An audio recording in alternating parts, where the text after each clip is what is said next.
Okay, so I've woven the majority of my pouch here. And so if you want to make a flap, that's what you do on the back. So I'm just going to weave only on the back. So whatever shape you want that, if you want that to come in to like a point, like a triangle, you could do that. This, I just kind of went in, I went between these and then I came in a little bit. So to weave your flap, if you want a flap that goes over, you weave only on the back and you can just weave like a rectangular shape, doesn't matter. So I'm going to do mine in orange. You just thread your needle, smash it through, and then I'm just going to go back and forth between these back, the warp on the back of it. So back and forth, back and forth, back and forth.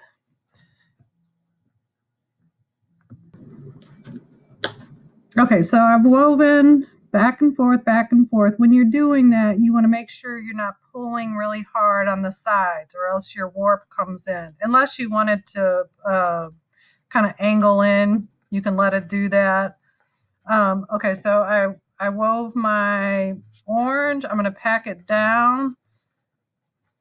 I'm going to tie. Now this you do have to tie. So I'm going to tie this little end piece right around the outside warp. And then I'm going to make like a little tab here. So if I want another little rectangle that kind of comes down in front, I can just weave that on its own. This could be enough though. This could be the little flap that comes over on this side, but I'm gonna add a little, I'm just gonna pick like the middle strings and I'm gonna do a little tab here. So when you're doing this, you do have to tie it when you start to that warp string. And then you just weave it back and forth, back and forth. And I'm just going to make a little tiny square rectangle. So that's tied on there. I'm going to go back and forth, back and forth. I make sure I do the opposite of the row underneath. I'm not going to pull on this a lot because I want it to keep its shape. So don't pull on the side warp strings.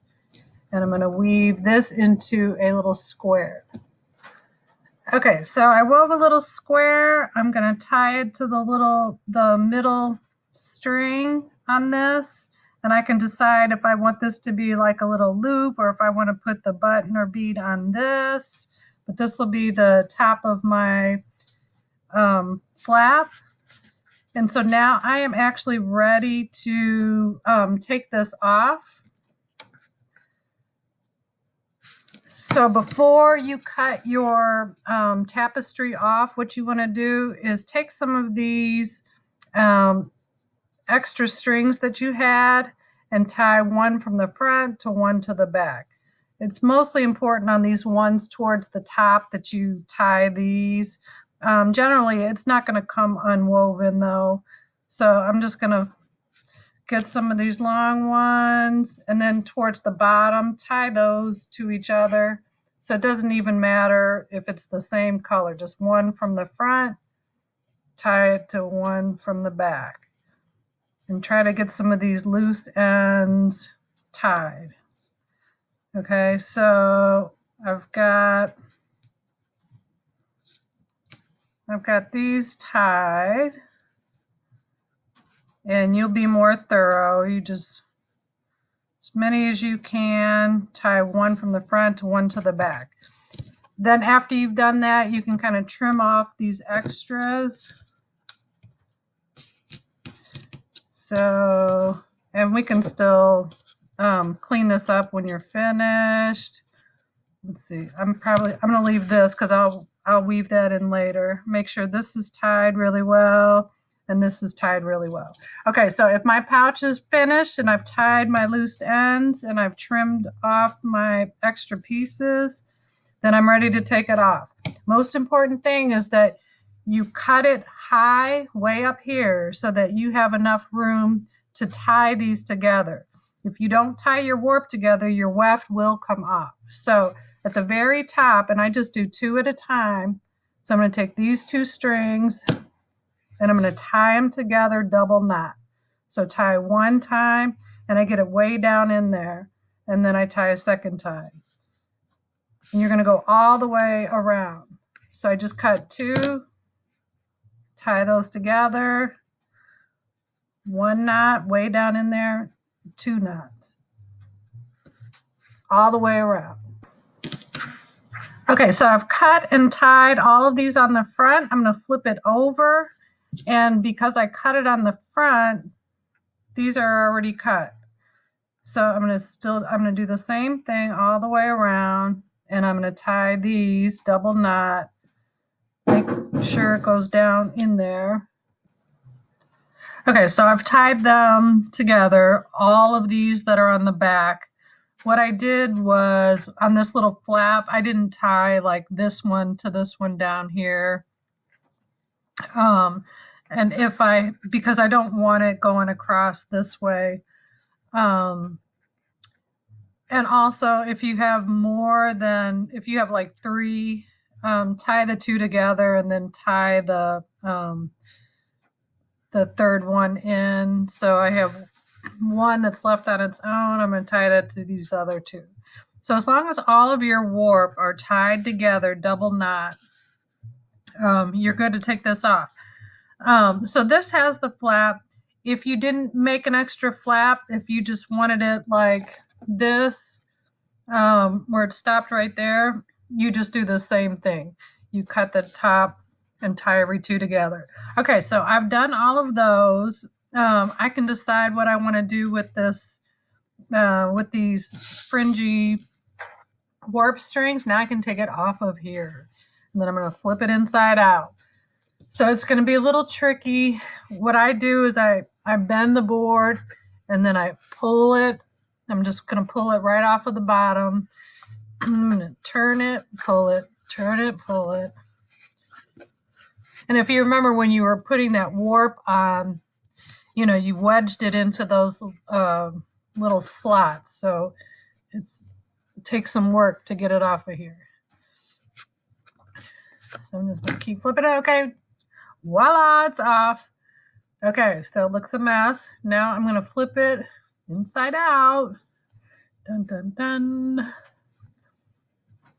And all of my messy strings will be on the inside. And this one is miniature. I did this on half of the size that you had. And there we go. And you can take your tapestry needle and kind of push pieces in or out, depending on how they look. And if you remember, I was saying these pieces on the inside, you can still trim these up. I don't want these sticking out. You can decide what you want to do with the warp. So that part's up to you. I like to leave it on my little flap though, because then I can decide what I want to do with that. These, I can cut these as long as you tie these double knot and you pull them really hard. You can tie them together. Another thing you can do is you could actually tie one to another one from over here, and it'll make like, when you cut all these knots, it'll make like a black edge. So like on this, that's what I did right here. So it looks like there's red all across here. This is where I just cut the knots right where they were. But this is when I tied them, after I tied them together, then I tied them to each other, then I cut them. So you could cut your fringe. This part is just kind of up to you. You could also leave it. Just as long as you don't cut your knots, you're fine. And these pieces on the inside, you could flip it back the other way and then figure out what you want to do. This is my little flap. So I might decide to make this like a button holder. Like I could braid it, tie it, do different things to make it go around a button or a bead. So I could then, you know, have this be the clasp. You could also put like a bead on here and then put a little loop here. And the way you do that is just by getting some thread, getting a bead with a big enough hole in it that this will go through, then sewing it onto here. Or this could be my little, so this could be my little loop. You know, you can have it this way. All different things you can do with your flap if you made one. So to finish, make sure that you tie your ends together and then you cut at the top of the warp and you tie every two together, double knot tie. You're going to take it off your loom, flip it right side out or inside out, and all of your ends will be hidden. Okay,